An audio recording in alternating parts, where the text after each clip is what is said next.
Buskut Abuwalad nyaattee beektaa? Buskut Abuwalad maal irraa yaadatta? Buskut Abuwalad biyya ati jirtutti gatiin isaa meeqa yeroo kana? Buskut Abuwalad gaafa ijoollummaa maaliif beektaa? Ilaalcha akkam qabdaaf ture?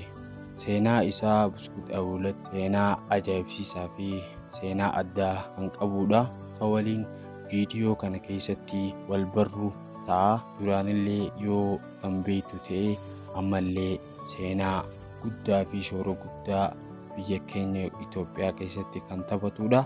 Seenaa kanaas eegaluun duratti mana kana subscribe, like, comment godhuudhaan yaada keessanii nuuf bareechaa mana. Gara viidiyoo keenyaa haa deebinu.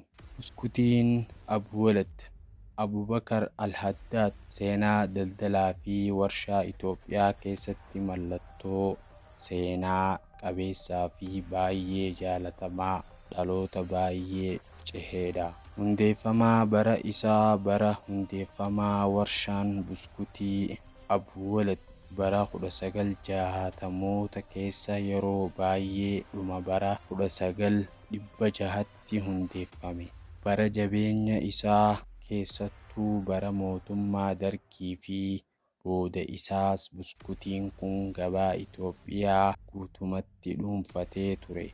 Jaalalli hawaasni buskutii kanaaf qabu dhalootaa fi dhalootatti dabraa dhufe. Abbaa hundeessaa namni warshaa kana hundeesse daldalaa dhaloota Yaman ta'an kan maqaan isaa Abubakar Al-Haddaad afaan Oromootiin yeroo baay'ee Abuwalad jedhamanii waamamanidha. Seenaa isaa akka biyya keenyatti namoonni dhaloota Yaman daldala adda addaa irratti bobba'anii turan keessaa isaan tokko mormii tokko malee Abuwaladidha. Isaanis daakuu fi mi'eessituu addaa fi barsiifataa hawaasa irratti hundaa'uun buskutii mi'aawaa fi goggogaa kanaan dura gabaa keessa hin jirre uuman. Biyya dhalootaa hundeessaa isaa dhalootaan biyya Yaman irraa biyya oomishamaa fi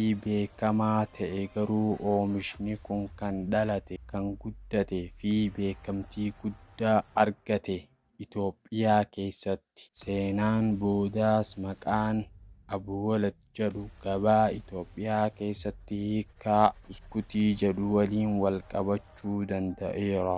Maaliif adda ta'e buskutiin Abuwalad? Isa kan bifa cuquliisaa fi fakkii mucaa xiqqaa san dabalatee mi'aa isaa isa dadhabdee fi bunatti cuunfanii nyaachuuf mijaa'aa ta'een dhaloota baay'eedhaaf miimoorii yaadannoo ijoollummaa isaaniiti ta'e. Abuwalad seenaa guddaa fi shoora guddaa kan taphatedha. Yaadannoo kee keessatti bara meeqa keessa kan gaafa yeroo jalqabaatiif si bitanii miira akkamtuu si dhagahamee ture? Yaada kee koomentii irratti nu barreessi. Amma hoo gatiin isaa biyya ati jirtu birrii meeqa gurguramaa jira? Yaada dabalataa viidiyoo akkanaa kan fakkaatan babbareedaa waan ijoollummaa waan yaadattu kan jiru yoo ta'u ta'e koomentii naaf godhaa.